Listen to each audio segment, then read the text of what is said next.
Oi, pessoal.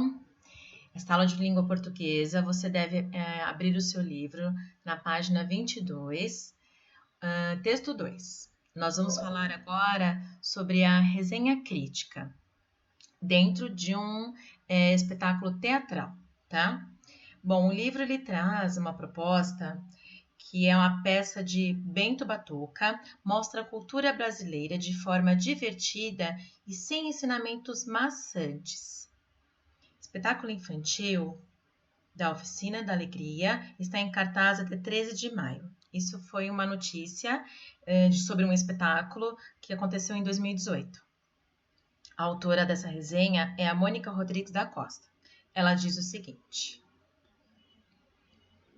meninas e meninos aplaudem com entusiasmo e cantam as composições do espetáculo Bento Batuca, acompanhando os músicos que tocam ao vivo e o elenco, que apresenta, além de cantar, o jogo da capoeira e do maculelê, e as danças do frevo e do samba.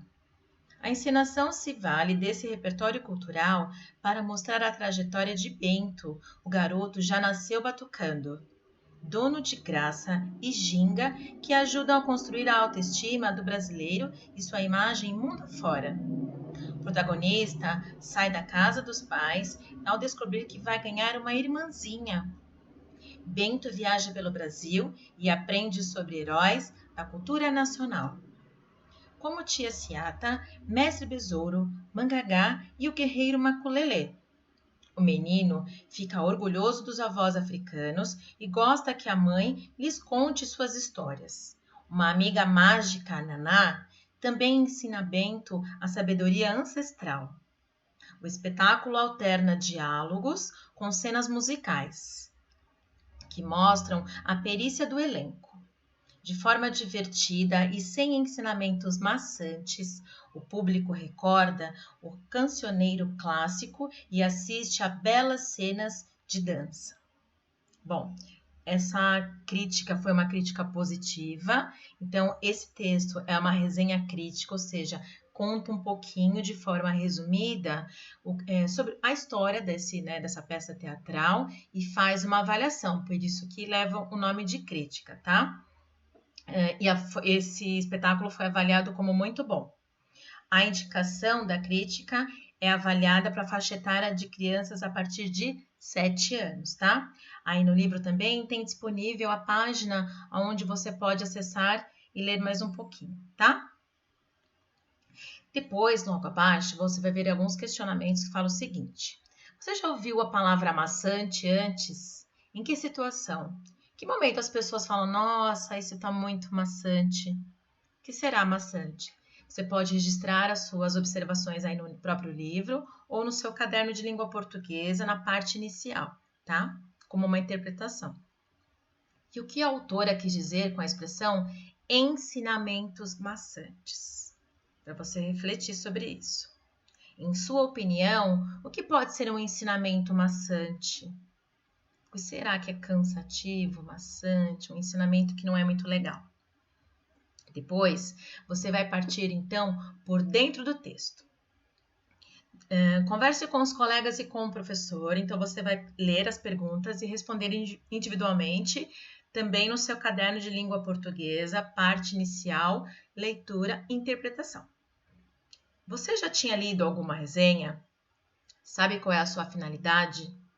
Nós comentamos na aula passada de oficina de escrita um pouquinho sobre as resenhas e qual a função delas, onde nós podemos encontrá-las. Em sua opinião, antes de assistir a uma peça teatral ou comprar um livro, é interessante se informar sobre a obra? Por que será que é bom nós lermos um pouquinho sobre o cartaz lá do filme ou ler a parte da capa, né, final de um livro? O que será que ela diz? Será que eu vou gostar desse livro? Será que vale a pena assisti-lo ou é um estilo que não tem nada a ver comigo? Após a leitura da resenha, você ficou interessado em assistir o espetáculo Bento Batuca? Pessoal, tá bom? Depois você vai responder o exercício 2, indique os parágrafos do texto em que prevalece. Então, aí você vai fazer a interpretação, né? vai indicar os parágrafos, conte direitinho, o relato da reação dos espectadores ao assistir o espetáculo Bento Batuca, qual o parágrafo que mostra o resumo da história contada, tudo dentro da resenha, e na letra C, a opinião da autora da resenha sobre esse espetáculo. Então, a autora escreveu uma resenha e aí ela fez uma avaliação lá. No final, ela deu a opinião dela. No 3, a autora da resenha tem uma opinião positiva ou negativa sobre esse espetáculo. Ela gostou desse espetáculo? Como você percebe isso?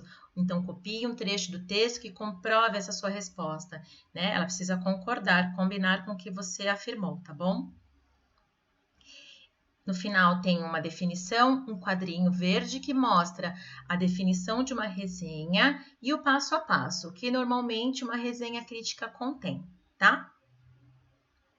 Ela contém, então, os dados da obra, título, data, gênero, diretor, todos os participantes. Aparece um resumo da obra, né? Uma pincelada sobre a história, comentários gerais sobre essa obra e a opinião do autor. Esse tipo de texto costuma ser publicado em revistas, jornais, sites e em outros lugares também. Aí você vai responder de olho na língua, que vai falar um pouquinho do repertório cultural. Então, a encenação se vale desse repertório cultural para mostrar a trajetória de Bento. Letra A. A que repertório cultural a autora se refere? Do que ela está falando nesse momento onde ela fala de repertório cultural? O que é uma pessoa que tem um repertório, né? Onde será que a gente adquire o repertório cultural? Pense sobre isso. Que palavra é responsável por fazer essa referência? Em algum momento lá na resenha, ela faz uma referência a esse repertório, como a gente adquire esse conhecimento. Depois que você terminou de responder todas as questões, você se lembra daquele quadrinho verde que traz a definição sobre uma resenha crítica? Aí você vai fazer ou no seu caderno de língua portuguesa ou na ficha que você realizou a impressão. Esses quadrinhos, você vai preenchê-lo com aquelas informações. Então, o primeiro quadrinho, você vai colocar a definição de resenha crítica. Então, lá na página 22, você pode encontrar, na verdade, na página 23. Você vai encontrar a primeira definição. A resenha crítica é um texto de opinião. Coloque essa informação da definição no primeiro quadrinho. Depois, no segundo quadrinho, tá? Dados da obra como título, data, gênero, autor, diretor, todas essas informações você retira da resenha, coloca no segundo quadrinho. O terceiro quadrinho, você vai colocar resumo da obra. Conta um pouquinho, faz um pequeno resumo sobre, vai lá buscar na resenha, onde eu coleto as informações que contam o que foi esse espetáculo, o que diz essa história. Coloca no terceiro quadrinho. Depois, no penúltimo quadrinho, você vai colocar comentários gerais sobre a obra. O que foi comentado lá? Qual foi o comentário da autora da resenha? Destaque aí no penúltimo quadrinho. E por último, a opinião do autor da resenha. Então, no último quadrinho vem a opinião com a avaliação desta obra. Tá bom? Um beijo!